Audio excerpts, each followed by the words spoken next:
Le confinement que nous traversons est évidemment une période exceptionnelle, rendue indispensable par l'épidémie, mais qui peut être plus ou moins difficile à vivre selon les personnes et leurs conditions de vie. On peut voir au moins 3 sources de difficultés.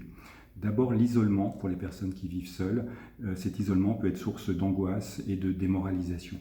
Deuxièmement, au contraire, une cohabitation peut être également difficile pour les personnes qui vivent à plusieurs dans des logements petits, source notamment de tensions familiales avec leurs proches.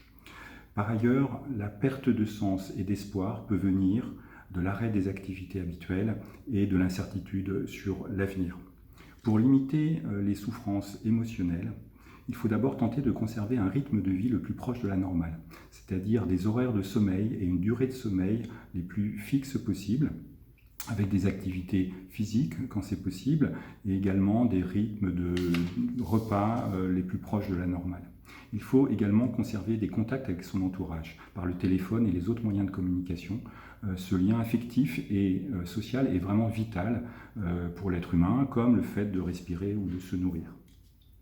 Il faut également être bienveillant avec soi-même.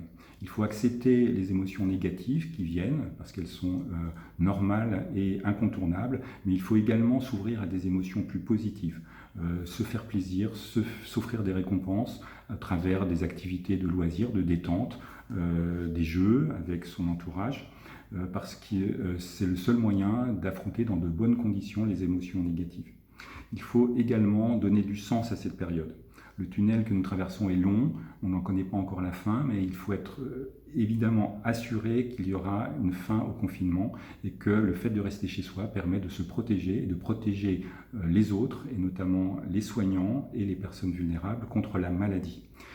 Il faut s'appuyer donc sur ces valeurs de solidarité, d'efficacité, éventuellement des valeurs plus personnelles, spirituelles ou philosophiques, pour également éviter de ruminer des aspects uniquement négatifs de la situation.